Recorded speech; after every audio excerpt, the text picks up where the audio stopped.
Welcome back friends, Google SketchUp টিউটোরিয়ালসে তোমাদের আবারও জানাচ্ছি আমি স্বাগতম। আজকে আমি তোমাদের দেখাবো মুভ ও কপি টুলসের কাজ। আর এই টিউটোরিয়ালসের পুরোটি জুড়েই আমি আলামিন আছি তোমাদের সাথে।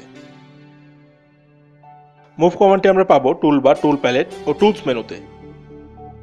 মুভ কমান্ডের by default keyboard shortcut M.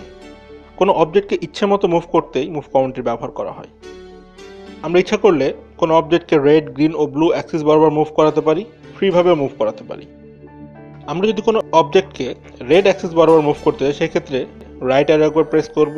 Green Axis বরাবর মুভ করতে চাইলে লেফট অ্যারো একবার প্রেস করব ও উপরে মুভ করতে চাইলে আপ অ্যারো একবার প্রেস করব। মুভ কমান্ডটির সাহায্যে অবজেক্টকে নির্দিষ্ট দূরত্বেও মুভ করানো যায়। মুভ কমান্ডটির সাহায্যে আমরা যে কোনো লাইনকে এক্সটেন্ড করতে পারি। এছাড়াও মুভ কমান্ডটি ব্যবহারের ইচ্ছেমতো স্বাধীনতা রয়েছে, লক্ষ্য করো।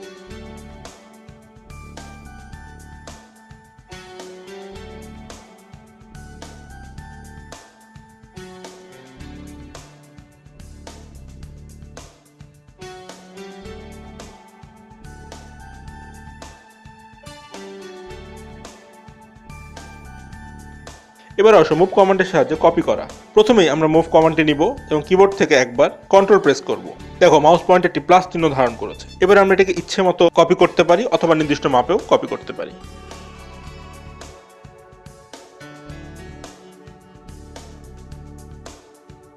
আমরা ইচ্ছে করলে রেড, গ্রিন ও ব্লু অ্যাক্সিস বরাবরও কপি করতে পারি।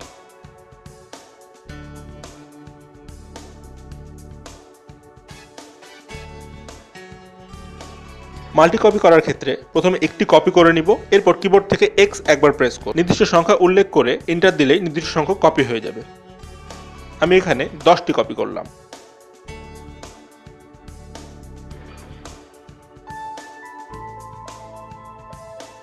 কোন অবজেক্টকে সমান সংখ্যক ভাগ করতেও মুভ কমান্ডটি ব্যবহার করা যায়। এক্ষেত্রে আমরা অবজেক্টের শুরুর লাইনটিকে শেষ লাইনে গিয়ে কপি করব এবং ডিভাইডেড বা ভাগ যতগুলো কপি করতে চাই, আমি এখানে 5টি কপি উল্লেখ করলাম, করে এন্টার দেব, সমান সংখ্যক ভাগ হয়ে যাবে।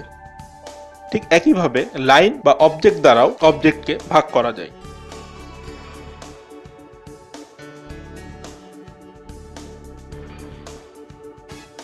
অলরাইট ফ্রেন্ডস, আজকের মতো এই পর্যন্তই। কথা হবে আবার নতুন কোনো পর্বে। সে পর্যন্ত ভালো থাকবে আর মোস্ট ইম্পর্টেন্টলি পাগলের সাথেই থাকবে। Thank you.